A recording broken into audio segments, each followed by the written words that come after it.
Hello, instructional designers. Welcome to Somo Experiences, your go-to source for all things instructional design. If you're currently an instructional design student, transitioning careers, or simply just thinking about getting into the world of instructional design, you're in the right place. I'll be giving you some insight on how to navigate this field. My name is Irene Sedede, and I am thrilled to go on this journey with you. So buckle up and grab your favorite note-taking tools or even a snack, and let's explore the world of instructional design together.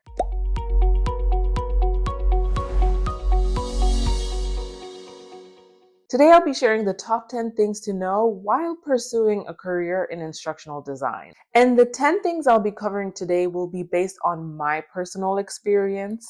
And this is going to be based on my experience as a student and also as an instructional designer who's been in the field for a short period of time. So the first tip that I'm going to give today, and I'm sure you've heard this over and over and over again, but I'm going to emphasize on it. And that's going to be to be kind to yourself.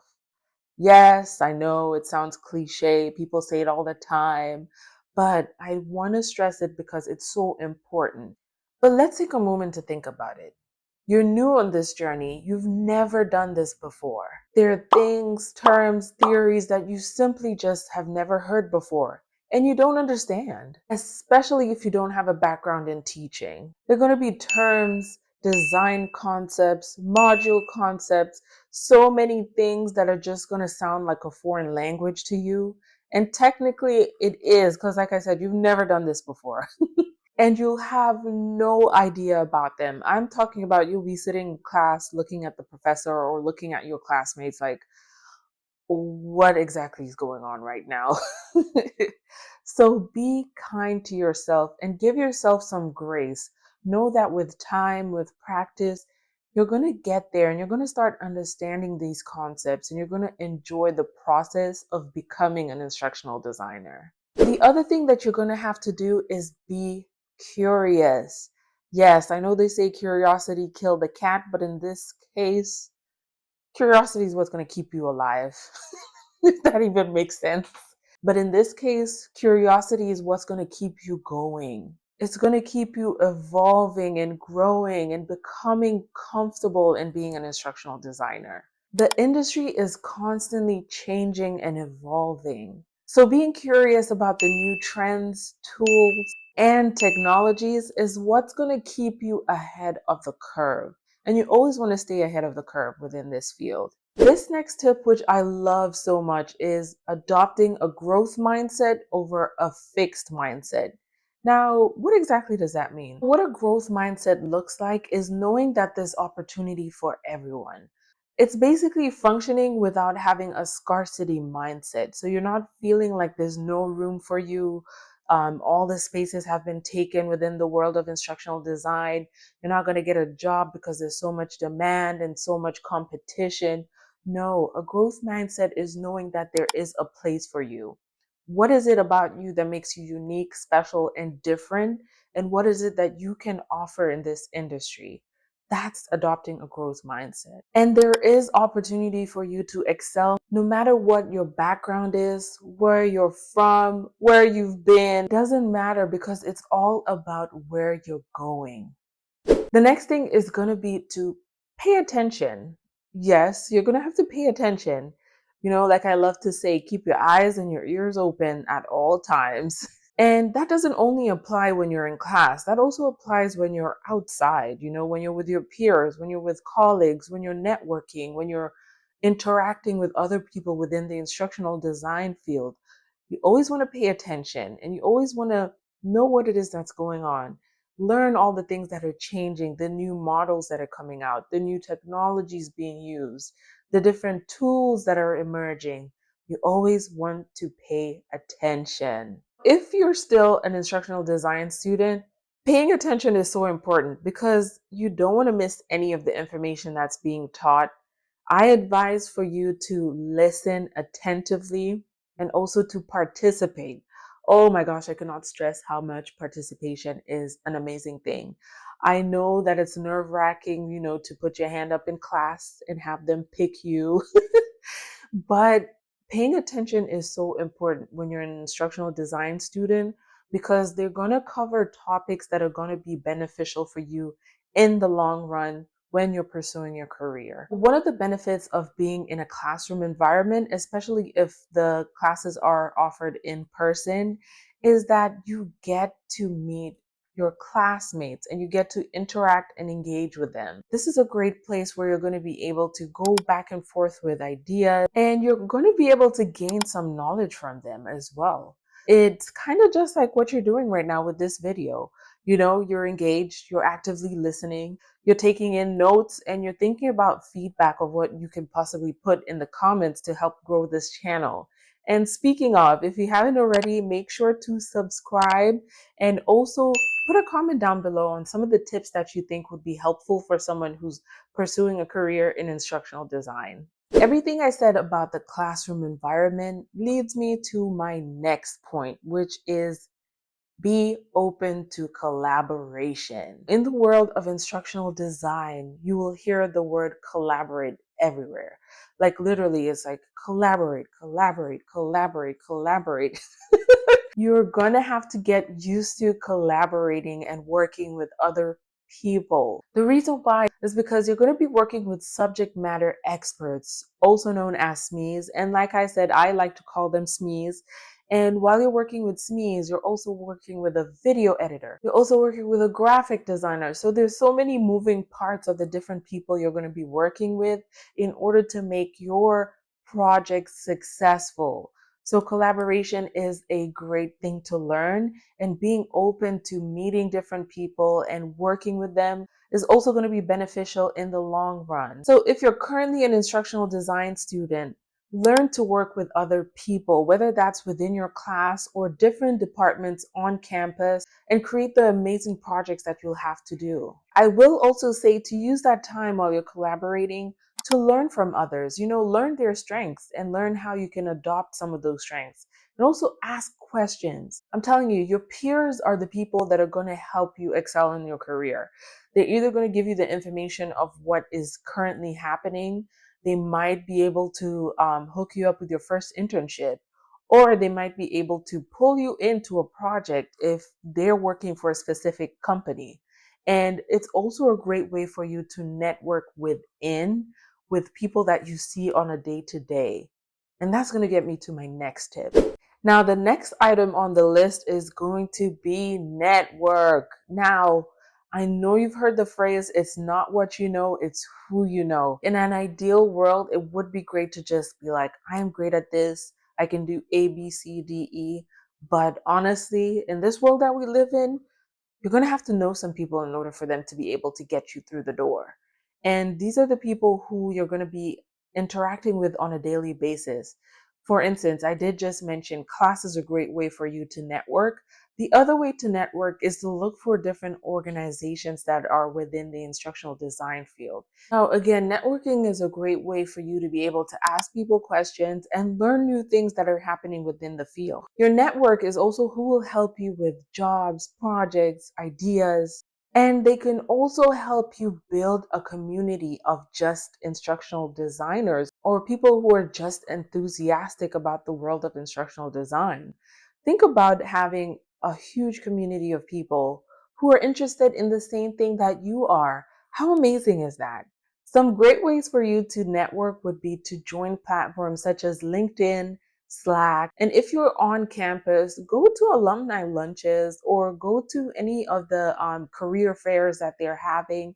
Those are great ways for you to build your network and also interact with people within the field or people who might be able to get you in the field. I would also advise for you to attend different events or conferences, especially those that are catered towards the educational technology space. This is going to be a great place where you're going to meet people who work within companies and you're going to interact with them face to face. How amazing is that? So remember, what you know is important, but who you know is more powerful. The next thing that I'm going to advise is for you to promote your work. Honestly, use every opportunity to promote what it is that you're doing, what it is that you're working on. And I'm not saying be that annoying person who is constantly like, oh, guess what I'm doing? Oh, this is what I've done. Oh, try not to be that person. And also do not make it ego based. This is not about you trying to get brownie points on how amazing you think you are. People don't usually receive people that well when it's coming from a place of bragging. You want to promote what you're doing as a way to let people know, I went through this process. Yes, it was challenging, or yes, I'm excited about it and I'm open to grow and learn more. When you approach it that way, people are more inclined to want to either know what it is that you're doing, learn more about it, or even try to help you. When you're promoting yourself and your work, you want to make sure that you're doing this in person and also on social media. Let's create a scenario. You've opened up your social media platform, you've created a beautiful profile with your resume, and you've added and followed the people who are within your industry that you're excited to work with. Now, this is a great way for you to promote yourself on that platform by simply putting a post with the latest project that you've worked on, sharing some things that you've learned within your journey of creating that project, or if you're a student who's in class, simply just expressing your experience of being in class and some quick takeaways of what you learned within that class. That's how you promote yourself. You simply put it out there of what it is that you've done, what is it that you've learned, or what it is that you've achieved and hope to achieve in the future. This is a great way for you to keep your name in people's minds. And that's important because if you're thinking about, oh, I'm going to be working on this next project, who can we bring in? They'll be like, I remember that she had put on her social media platform that she did A, B, C, and D. She would probably be perfect to have come along on this project because that's exactly what we need. See how I'm thinking? You see how this works? So, yes, do not be shy to promote yourself and promote your work as an instructional designer. And you want to also make sure that you're updating your profile and updating your resume constantly. So while you're working in the industry, or if you're transitioning, and even when you're a student, you always want to update your profile and your resume to make sure that everything is up to date. I always like to say you need to stay ready so you don't have to get ready. Okay. Making sure that everything is up to date just makes it easier for people to be able to find you, get the information that they need. And it also makes it easier for you because it helps you track all the things that you've been able to do and accomplish. And if you know some great platforms where you can network, update your profile, or just simply promote your work, please put a comment down below. That way we can all learn together on the best ways in order to be able to achieve the goals that we're trying to accomplish. The next item is building a portfolio. You want to make sure that you're building a strong portfolio. And the way that I would advise you to go about this is by being intentional. I should have actually started this video by saying that. So you always want to be intentional in this instructional design field. And the reason why is because when you set your intent, it helps you be able to create a clearer path as to where you're trying to go and where you're headed. Let's say your goal or your dream is to work for a company that specifically caters towards creating trainings within the financial sector. So let's say this is a business that's, I'm just going to throw something out there. This is a bank, and this is the bank you've always wanted to work with or work for. And you want to be their instructional designers so you can create either courses or trainings or modules where you can help educate people on how to be more financially responsible. Now, if you're going to be creating a portfolio or working in different projects, it doesn't really make sense for you to now start creating trainings that are related to cooking, for instance, or like one that would be catered for a bakery or a fast food place. Yes, it might still be applicable and you can still translate those skills over, but it would be more intentional to create projects that are related to your goal.